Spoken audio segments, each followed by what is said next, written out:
최근 부산 경남 지역을 뒤덮고 있는 미세먼지. 부산의 미세먼지 배출량 절반 이상은 공사장과 도로에서 발생하는 비산먼지가 차지합니다. 특히 건조하고 바람이 많이 부는 봄철엔 비산먼지가 더 많이 날립니다. 여기에 무단으로 비산먼지를 배출하면 공기오염은 더 심각해지는데 부산시 특별 단속에 무단 배출 사업장이 무더기로 적발됐습니다. 3, 4월 중에 대규모 건설 건축 공사장, 미미콘 제조, 골체 체입소 업소 등 70개소를 기획 단속 결과 15개소를 적발하여 대기환경보전법에 의거 입건했습니다. 이들 업체는 먼지가 날리지 않도록 물을 뿌리는 살수시설을 설치하지 않거나 흙 등을 하루 이상 밖에 쌓아두면서도 벽과 덮개 등 방진시설을 설치하지 않았습니다. 시설 설치 비용을 아끼기 위해서입니다. 적발된 업체에 대한 처분은 300만 원 이하의 과태료에 그치는데 징역형까지 처해지는 다른 오염원 적발대와 차이가 큽니다. 처벌이 약하다 보니 위법은 반복되고 있습니다.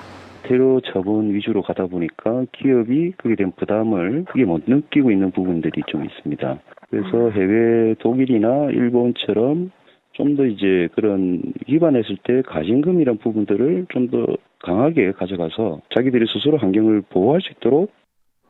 나날이 심해지는 미세먼지 영향과 그 주요 원인인 비산먼지를 줄이기 위해서는 처벌 수위를 높이는 등 강력한 대책이 절실하다는 지적입니다. 안개처럼 도시를 가득 점령한 것은 바로 초미세먼지입니다. 보통 머리카락 굵기의 100분의 1 이하로 폐암 등 호흡기는 물론 심장이나 뇌 질환까지 일으킬 수 있습니다. 특히 초미세먼지 농도가 증가할 때마다 관련 사망자도 증가하는데 부산은 서울에 비해 최고 4.5배나 높습니다. 이런 유해성이 알려지면서 부산은 지난해부터, 경남은 올해부터 초미세먼지 주의보 제도를 실시하고 있습니다. 시작하자마자 부산은 벌써 55차례나 발령됐고 경남도 7차례 발령됐습니다. 국내 초미세먼지의 60% 정도가 석탄 연소에서 발생하는데 특히 화력발전소의 저품질 석탄이 주범으로 지목됩니다. 고품질 석탄의 양이 줄고 가격이 폭등하면서 우리나라 화력발전 석탄의 절반은 인도네시아산 저품질 석탄입니다.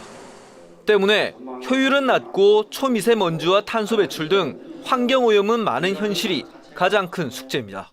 대기 환경을 좀 더 안정적인 범위 내에서 연소를 할 것인가에 대한 것도 국제적인 기술자들이 모여서 정보 교류를 함으로써 좀 더 보다 나은 기술을 확보하는 데 있겠습니다. 발전업체 역시 저품질 석탄을 되도록 고효율로 깨끗하게 태우는 기술 개발에 주력하고 있습니다.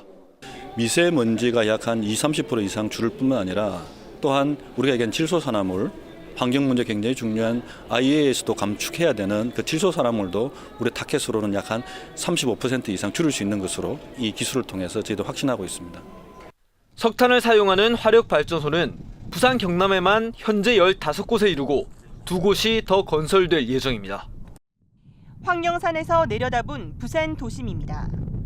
부산은 지난주부터 온종일 시야가 흐립니다. 3일은 춥고 4일은 미세먼지 농도가 높아진다는 사만 사미 속에 부산 전역에는 미세먼지가 내려앉았고 지난 주말에는 엎친 데 덮친 격 황사까지 유입됐습니다. 겨울 날씨에는 바람이 많이 불면 미세먼지가 다 다른 곳으로 날아가야 되는데 요즘 최근에 미세먼지가 너무 심하고 이게 흩어지지가 않아요. 요즘 기후 조건이 조금 안 좋은 것 같습니다. 평소 위용을 뽐내던 광안대교는 물론 부산항대교, 금정산 고당봉도 희뿌연 미세먼지 속에 사라졌습니다. 금정산 고당봉도 보이는데 오늘은 많이 희미하네요. 희미하게 잘 안 보이네요. 지난주 서풍을 타고 들어온 중국발 미세먼지가 부산을 포함한 남부권을 시작으로 전국으로 확산됐고 평소보다 크게 짙어졌습니다. 미세먼지가 남동쪽인 부산에서 전국으로 퍼지기 시작한 것은 이례적입니다. 부산 경남은 대기 정체 속 바다에서 불어오는 해풍으로 오염물질이 빠져나가지 못했고 분지 지형의 대구를 중심으로도 공기가 더더욱 정체됐습니다. 중국발 미세먼지가 정체돼 있다가 오염물질과 뒤섞이면서 역확산한 것입니다. 국외에서 미세먼지가 유입되고 대기 정체가 지속되면서 고농도가 수일간 지속되었고 이어 황사가 유입되면서 주의보 발령이 수일간 지속된 이번 현상은 내일을 기점으로 점차 해소될 전망이지만 앞으로는 코로나19 이전 수준으로 미세먼지가 심해지고 대기 정체도 반복될 것으로 우려됩니다. 현대에 오면서 우리가 정체되는 횟수나 그런 어떤 지속 시간이 좀 길어지고 있어요. 그래서 이제 그런 기상 조건과 배출, 그다음 또 하나는 이번의 경우는 황사가 겹쳐서 황사까지. 앞으로는 이 배출과 기상 조건이 더 심화될. 한편 보건당국은 외출 시 반드시 보건용 마스크 착용을 당부했습니다.